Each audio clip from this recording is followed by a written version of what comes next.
All right, नमस्ते सबैजनालाई। Welcome back to the blog. र नेपालभरि अहिले चाहिँ खुसीको माहौल छ हैन। सर्वप्रथम बालेन शाहज्यूलाई चाहिँ नि अपकमिङ पिएमको लागि कङ्ग्रेचुलेसन भन्न चाहन्छु हैन।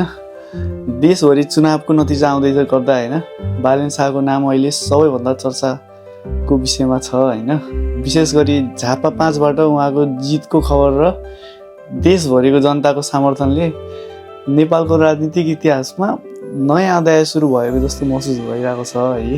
आज चाहिँ धेरै नेपालीहरूले महसुस गरिरहेको कुरा के हो भने देश परिवर्तनतिर गइरहेको छ हैन।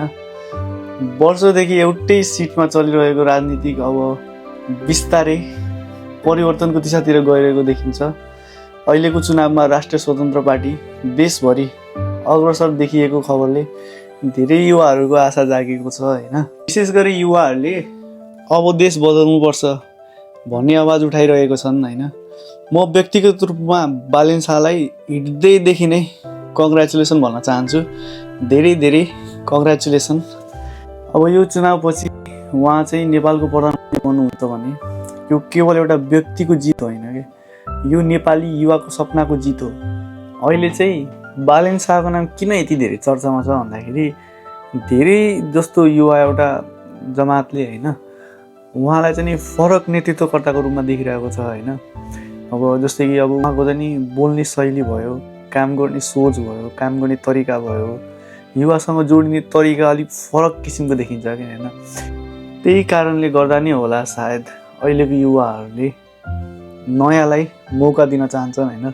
र त्यो चाहिँ नि अहिले हाम्रो मतमा स्पष्ट देख्न पाइरहेको छ हैन। हरेक ठाउँबाट घन्टी चिन्ह नै अगाडि छ हैन। त्यही भएर चाहिँ नि अहिले चाहिँ नि युवाको आवाज भनेको चाहिँ नि परिवर्तन हो कि, हरेक युवा र हरेक देशवासीको आवाज नै परिवर्तन हो हैन। यो चाहिँ एउटा राम्रो सङ्केत पनि हो हाम्रो देशको लागि हैन। हाम्रो नेपाल भूगोलको हिसाबले सानो भए तापनि हाम्रो नेपालमा यति धेरै सम्भावना छ कि हाम्रो नेपालमा के छैन। हाम्रो नेपालमा पर्यटनको लागि एकदम प्राकृतिक सुन्दरताले भरिएको हिमाल पहाड तराई यति राम्रो स्ट्रक्चर छ हैन। प्रकृति त्यतिकै राम्रो छ। हाम्रो नेपालको संस्कृति त्यस्तै छ हैन। मेहनती युवाहरूको कमी छैन हाम्रो नेपालमा। तर यो सबै हैन सही नेतृत्व भयो भने मात्र सम्भावनाहरू वास्तविक विकासमा परिवर्तन हुन्छ कि। तर हामीले चाहिँ नि एउटा कुरा के पनि बुझ्नुपर्छ भने केवल एउटा व्यक्ति आएर देश परिवर्तन हुँदैन है। देश परिवर्तन हुन समय लाग्छ हैन। सिस्टम परिवर्तन हुन सबैले मिलेर काम गर्नुपर्छ। राजनीति मात्र होइन, जनताले पनि जिम्मेवारी निर्वाह गर्नुपर्ने हुन्छ हैन।